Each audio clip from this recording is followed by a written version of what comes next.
छत्तीसगढ़ में एक बार फिर डायरी में घोटाले का जिक्र आने से सियासत में खलबली मची हुई है। शिक्षा विभाग में एक कथित डायरी के माध्यम से पद स्थापना के नाम पर पैसों के लेन देन पर सियासत जारी। शिक्षा विभाग की डायरी वाले मामले में नेता प्रतिपक्ष धर्मलाल कौशिक ने शिक्षा मंत्री पर भ्रष्टाचार का आरोप लगाते हुए इस्तीफा मांगा। उन्होंने कहा कि शिक्षा मंत्री को तत्काल इस्तीफा देना चाहिए। पूरे मामले में मुख्यमंत्री को एसआईटी का गठन करना चाहिए। इसके साथ ही बघेल सरकार पर तंज कसते हुए धर्मलाल कौशिक ने कहा कि भ्रष्टाचार की गंगा में किस किस ने डुबकी लगाई, सरकार ये भी बताए। उन्होंने कहा कि जीरो टॉलरेंस की नीति क्या सिर्फ दिखावा है। उन्होंने आरोप लगाया कि ट्रांसफर के जरिए पैसे के कलेक्शन का काम प्रदेश में हो रहा है। 69 पेज की कथित डायरी से यह सिद्ध हो गया कि कांग्रेस सरकार छोटे मोटे भ्रष्टाचार पर विश्वास नहीं रखती। 366 करोड़ का लेन देन तो सिर्फ एक अधिकारी की डायरी में है। ऐसी कई डायरियां अभी सामने आने वाली हैं। इसके अलावा ट्रांसफर और पोस्टिंग में भी भ्रष्टाचार का आरोप उन्होंने लगाया।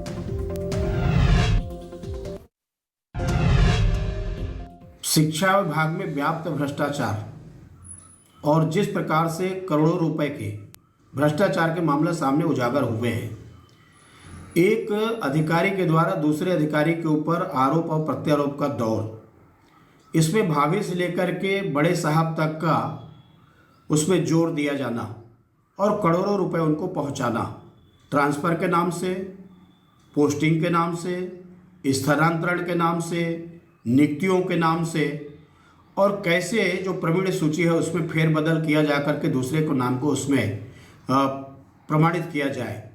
इन सारे मामले को यदि देखेंगे तो पूरे शिक्षा विभाग में एक बड़ा भ्रष्टाचार का मामला उजागर हुआ है। वास्तविक में जो पैसे का उपयोग होना चाहिए वो भ्रष्टाचार में जा रहा है। और ऐसे ही मामला बहुत सारे उजागर हुए हैं, जिसमें एक शिक्षा विभाग का जो मामला आया है, पूरे मामले के एसआईटी बना करके जांच होनी चाहिए ताकि इस मामले का निराकरण हो सके और जो भ्रष्टाचार किए हैं दोषियों के ऊपर में कार्रवाई किया जा सके कि आने वाले समय में छत्तीसगढ़ को भ्रष्टाचार से मुक्त किया जा सके। इसके लिए एसआईटी और उसके द्वारा जांच नितांत आवश्यक है। तत्काल सरकार को इस पर कार्रवाई करनी चाहिए।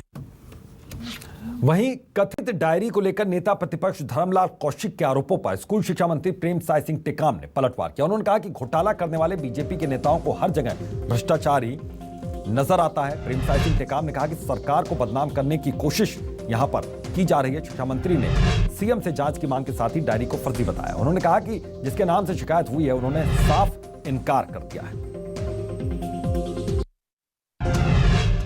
2018 में जब चुनाव हो रहे थे तो उसमें भी एक फर्जी दस्तखत के नाम से, जिसमें आदरणीय शैलेश त्रिवेदी जी और गिरीश देवांगन जी के नाम से फर्जी दस्तखत करके उन्होंने हम लोग का जो घोषणा पत्र था उसमें कहा कि सरकार अगर आती है तो कोई हम लोग कर्जा माफी नहीं करें। तो ये भाजपा का फितरत में रहता है। ये भाजपा के द्वारा बनाया हुआ इस प्रकार की सरकार को बदनाम करने की एक साजिश की गई है। सबसे बड़ी बात यह है कि जिनके नाम से शिकायत हुआ है वो खुद बोल रहा है कि मैंने कोई शिकायत नहीं किया है और थाना में उसका रिपोर्ट किया है कि मैंने ऐसा कोई शिकायत नहीं किया है। मेरे पद का और मेरे सील का पूरा उसमें उपयोग किया हुआ है। तो अपने आप ही वो तो पूरे ख़त्म हो जाता है कि इसमें कुछ तथ्य इसमें नहीं है।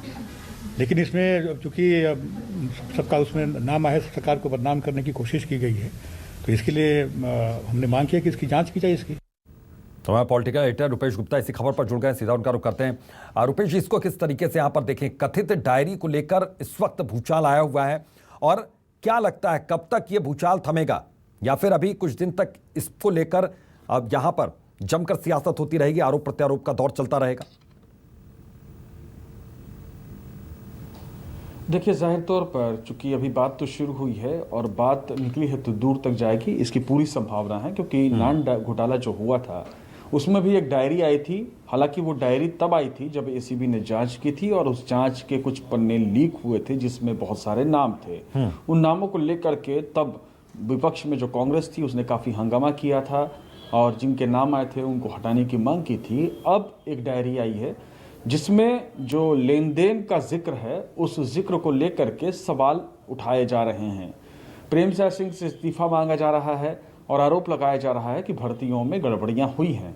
अब इस मसले पर डॉक्टर प्रेमसाय सिंह का कहना है कि उन्होंने ये दरअसल बीजेपी की साजिश है और सरकार को बदनाम करने की कोशिश है। इस मसले पर उन्होंने कहा कि इसकी जांच मुख्यमंत्री भूपेश बघेल से कराने की उन्होंने खुद आज मिल करके गुहार की है कि इसकी जांच कराई जाए। और तीसरी महत्वपूर्ण चीज उन्होंने कही कि इस मामले में जो शिकायतकर्ता बताया जा रहा है, हाँ। उसका खुद ये कहना है कि मैंने कोई शिकायत की ही नहीं है। तो जब शिकायत की ही नहीं है तो फिर ये मामला खुद ब खुद खत्म हो जाता है। तो दोनों पक्षों की अपनी अपनी दलीलें हैं, लेकिन छत्तीसगढ़ की सियासत में इस डायरी को लेकर के, कथित डायरी को लेकर के, उसके पन्ने को लेकर के भूचाल मचा हुआ है।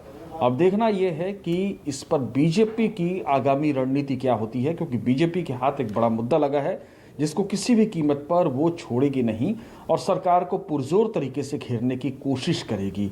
सरकार की ओर से जब दूसरे मंत्री हैं रविंद्र चौबे, जो कि सरकार के प्रवक्ता हैं, तो उन्होंने कहा कि इस मामले में शिक्षा मंत्री ने मुख्यमंत्री भूपेश बघेल से मुलाकात करके जांच की मांग की है और मुख्यमंत्री को इस पर फैसला लेना है। लेकिन जो विपक्ष कह रहा है कि इस मामले में एसआईटी का गठन होना चाहिए और पारदर्शी तरीके से जांच होनी चाहिए। तो देखना यह होगा कि अब सरकार किससे इसकी जांच कराती है, क्योंकि जो संकेत मिल रहे हैं उसके मुताबिक इसकी जांच होगी, लेकिन जांच कौन करता है, किस तरह से करता है, कैसे करता है, ये बहुत बड़ा सवाल है। प्रेमसाय सिंह ने एक और जिक्र किया कि जब 2018 के चुनाव हो रहे थे तब शैलेश नितिन त्रिवेदी और गिरीश देवांगन, जो पीसीसी में बड़े पदाधिकारी थे, उनके फर्जी सिग्नेचर करके, कॉपी पेस्ट करके एक लेटर जारी कर दिया गया था जिसमें कहा गया था, और वो सर्कुलेट हुआ था कवर्धा समेत दूसरी जगहों पर, जिसमें यह कहा गया था कि कांग्रेस की सरकार बनेगी तो जो कर्ज माफी है उसको नहीं पूरा किया जाएगा, कर्ज माफी का वादा नहीं निभाया जाएगा। और इसको लेकर के सरकार को तब कांग्रेस ने घेरा था, बीजेपी पर आरोप लगाए थे कि बीजेपी मैनिपुलेट कर रही है। अब कांग्रेस उसी को ढाल बना करके अपना बचाव कर रही है। बिल्कुल। तो कुल मिलाकर यह कहा जा सकता है कि यहां पर सियासी उथल पुथल का दौर जो शुरू हुआ है वो अभी कुछ दिनों तक चलता रहेगा, कम से कम जांच की रिपोर्ट आने तक। बहुत बहुत शुक्रिया आपका इस तमाम जानकारी के लिए, इस तमाम बातचीत के लिए। तो बता दें कि यहां पर कथित डायरी को लेकर इस वक्त भूचाल आया हुआ है।